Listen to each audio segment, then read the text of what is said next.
For most of her life, Phoebe Gates was known for one thing above all else, being the youngest child of Bill Gates and Melinda French Gates. She grew up inside a family whose name is instantly recognizable almost everywhere on Earth, a family associated with software, global health, and staggering wealth.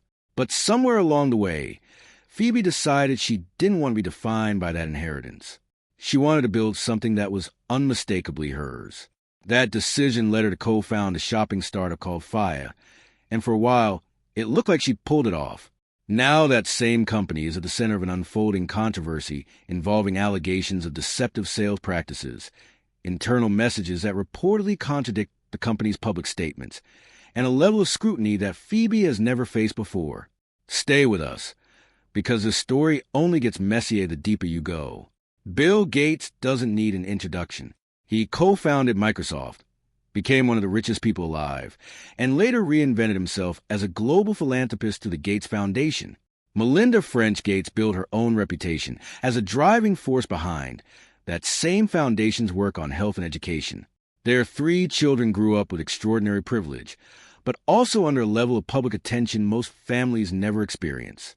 Phoebe, the youngest, seemed to embrace the spotlight earlier and more openly than her older siblings. She was visible at galas and fashion events, built a following on social media, and was never shy about being seen.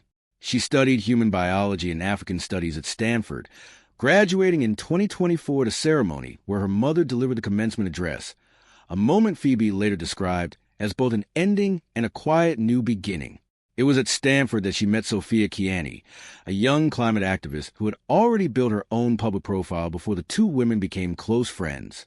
Somewhere in that friendship, an idea was born, a business that would combine Kianni's interest in sustainability with a shared frustration over how difficult it can be to shop smart, compare prices, and avoid overpaying for clothing. That idea eventually became Phia. Phia entered testing in late 2024, positioning itself as more than a simple bargain hunting tool. The company framed its mission around mindful consumption, helping shoppers make smarter, more sustainable choices rather than just chasing the lowest price. Its core product was a browser extension that scanned prices across a huge number of retailers, aiming to steer users toward the best deal before they completed a purchase. The company later added a resale feature, a kind of digital closet meant to help people sell clothes they no longer wanted instead of throwing them away. The startup grew quickly. By 2025, both Gates and Kianni had landed on Forbes' 30 Under 30 list and were named the Times Time 100 Next list of rising leaders. Time also reportedly recognized Phia among its best inventions of the year, putting 2 20-something founders in the same conversation as some of the most established names in tech and consumer products. That kind of recognition didn't happen in a vacuum. Phia attracted a roster of celebrity backers that read like a red carpet guest list. Names like Sydney Sweeney, Paris Hilton, Jessica Alba, Carly Kloss, and Mindy Kaling were all reportedly connected to the company as investors or supporters.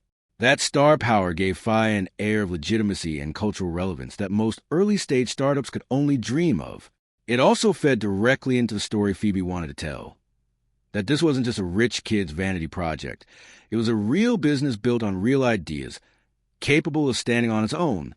Outside of Phia, Phoebe was cultivating a public identity built around activism and openness.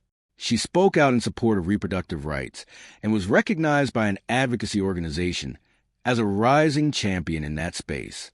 She wrote about gender equality for major fashion publications and appeared at high-profile events focused on global issues. In early 2025, she and Kianni launched a podcast under a well-known media network, using the show to talk candidly about the stress, anxiety, and self-doubt that come with building a company from scratch. She even discussed, in a documentary about her father, how baseless conspiracy theories about him had personally affected her, costing her friendships and forcing her to navigate rumors that had nothing to do with reality. Through all of it, one message stayed consistent. Phoebe wanted the world to know that whatever Phia became, it would become that on its own merits, not because of her father's fortune or the Gates name opening doors behind the scenes. That message is exactly what's now being thrown back at her.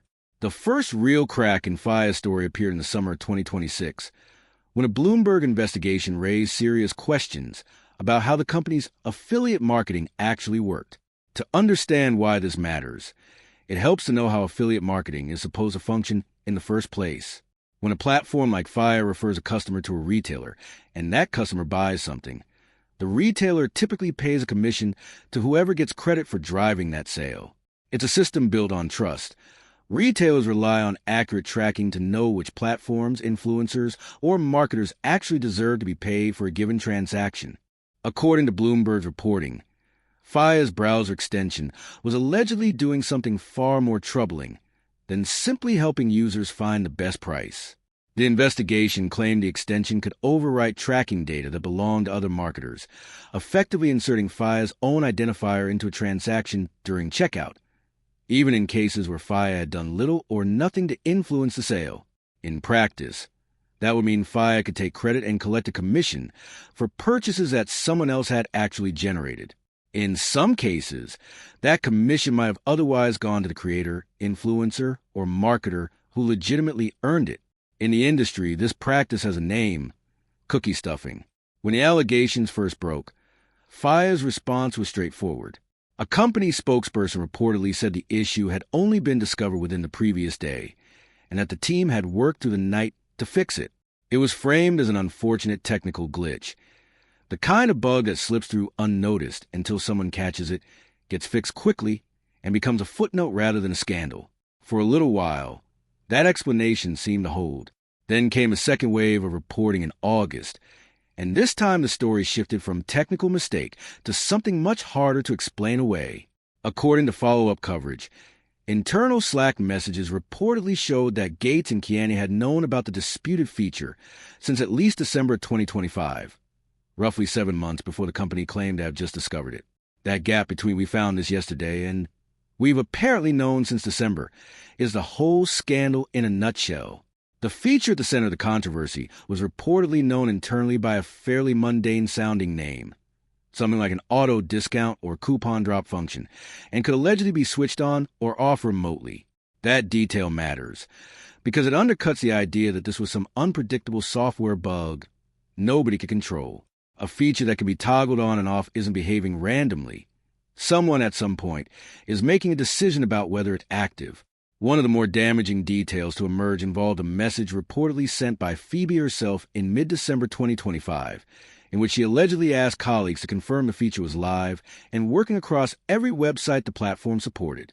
If that message is accurately characterized, it's difficult to square with the company's later insistence that the attribution issue had only just come to light. Internal dashboard data cited in the reporting reportedly showed the feature had been running continuously from early December all the way through early July, the same day Bloomberg reached out to Phia for comment on its original story. That timing hasn't been lost on anyone following the situation. A feature that had allegedly been active for 7 months getting switched off on the exact day a journalist starts asking questions is the kind of coincidence that invites suspicion, even though the timing alone doesn't prove intent one way or another. What makes this story more than just an internal dispute over communication timing are the numbers attached to it. According to reporting, Phia's average daily revenue dropped sharply once the disputed feature was disabled, falling from roughly $80,000 a day to somewhere between $10,000 and $28,000. That's not a minor dip. That's a business losing the majority of its daily income almost overnight. Even more striking, leaked internal figures reportedly suggested that the disputed attribution method accounted for around half of the total merchandise value Phia claimed to have driven in June alone. If that number holds up, it means the questionable practice wasn't a rare, isolated glitch affecting a handful of transactions. It may have represented a substantial share of what the company was reporting to investors, partners, and the outside world as evidence of its growth and traction. That's the kind of detail that turns a public relations headache into a genuine credibility crisis. Investors don't just want a company with a good story. They want accurate numbers. Retail partners don't just want traffic. They want to know that the traffic and sales being credited to a platform are real. If half of a company's reported performance in a given month came from a method now under serious scrutiny, that raises hard questions about every previous claim the company made about its growth. Once the financial scale of the allegations became clear, commentary around the story took a sharper turn. Some legal observers began pointing out that intentionally manipulating tracking data to collect commissions a company didn't actually earn could, in theory, raise questions under federal wire fraud statutes. One corporate attorney publicly noted that comparable conduct, if it were ever charged and proven in court, could theoretically carry a statutory maximum sentence of up to 20 years, along with fines and restitution. That comment spread fast, and predictably, it got flattened into alarming headlines about a young founder potentially facing decades in prison. It's worth being precise about what that 20-year figure actually represents. It's a theoretical maximum tied to a category of federal fraud statute, not a prediction, a formal accusation, or anything close to a filed charge. Media allegations are not criminal charges, and criminal charges are not convictions. No formal charges have been publicly announced in connection with the situation, and any real criminal case would require prosecutors to prove specific intent beyond a reasonable doubt, a much higher bar than anything reported so far. That said, the absence of criminal charges doesn't mean there's no exposure here. Civil litigation from affected partners, demands for restitution from retailers, and regulatory scrutiny are all more immediate possibilities than a criminal case, and any of them could still be costly and damaging for Phia.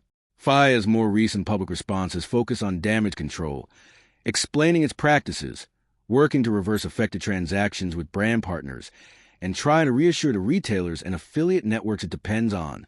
But critics have pointed out that the company's statements still haven't directly addressed the core question raised by the reported Slack messages. How long did leadership actually know about the issue before telling the public anything? One of the more talked about angles of this story has nothing to do with courtrooms or spreadsheets. It's the silence coming from Bill Gates himself. As of now, there's no verified public statement from him addressing the allegations surrounding his daughter's company. He hasn't commented publicly on the Bloomberg reporting, the leaked messages, or the broader controversy. That silence has become its own talking point online. Commentators have speculated endlessly about what might be happening behind closed doors between father and daughter, but none of that speculation is backed by any confirmed information. It's worth being honest about that distinction. There's a real difference between Bill Gates hasn't said anything publicly and Bill Gates is furious, and right now, only the first one is actually supported by anything on the record. That hasn't stopped the internet from filling in the blanks. Comment sections and forums have lit up with reactions ranging from mockery to genuine anger. Some commentators have argued that Phia's standing within the affiliate marketing industry may be permanently damaged, making it harder for the company to rebuild trust with advertising networks going forward. Others have been far less measured, accusing Phoebe outright of fraud. Though it's important to be clear that those are opinions and accusations, not legal findings or proven facts. A lot of that anger seems to trace back to the contradiction sitting at the heart of Phoebe's public image. She spent years insisting she wanted to succeed independently of her father's money and reputation. Critics now argue that the Gates name was woven into Phia's success from the very beginning. From the celebrity investors that attracted to the sheer scale of media attention the controversy is now receiving, attention a random early-stage startup with no famous founders almost certainly wouldn't get. Without that surname attached, this story might have stayed contained to trade publications covering affiliate marketing. Instead, it became international news within days.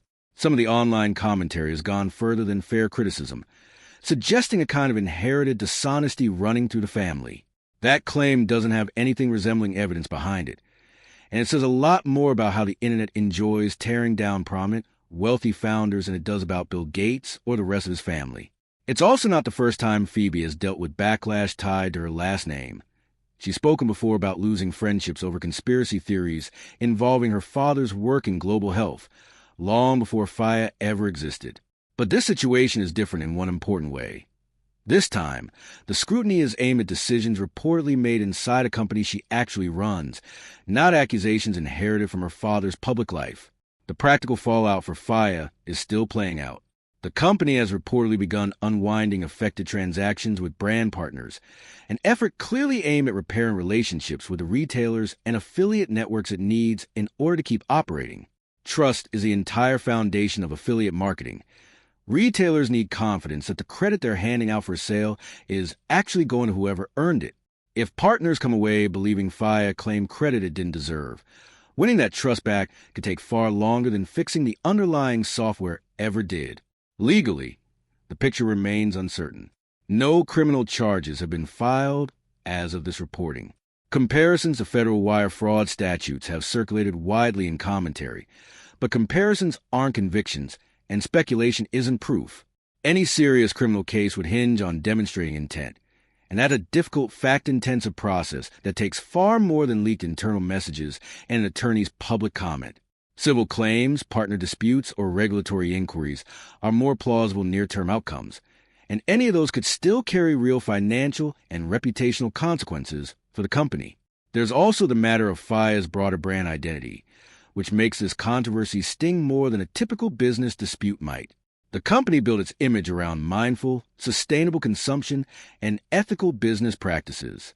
Allegations that it manipulated tracking systems to collect commissions it didn't earn cut directly against that message. For a brand that marketed itself as part of a more responsible, more transparent future of shopping, accusations like these threaten more than quarterly revenue. They threaten the entire premise the company was built on. What remains unresolved is a question that's been driving the story from the start. Was this a genuine technical failure that got out of hand, a poorly managed feature nobody fully understood the consequences of, or something company leadership knowingly allowed to continue for months while presenting a very different story to the public? The internal messages reported so far suggest leadership had far more visibility into the issue than their initial public statements admitted to, but suggests is doing a lot of work in that sentence, and the full picture isn't settled yet. For Phoebe Gates, the stakes go beyond one company's bottom line. Phia was supposed to be proof that she could build something real and lasting on her own terms, separate from her family's money and reputation. Instead, it's become the thing pulling her most directly into the kind of scrutiny she spent years trying to avoid. Not scrutiny of her father's choices, but scrutiny of her own. What comes next likely depends on details that are still emerging behind the scenes.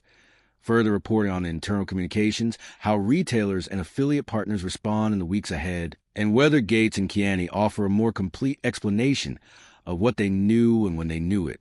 Until then, the story sits in an uncomfortable middle ground, serious enough to have real consequences, but still far from settled. So where do you land on this one?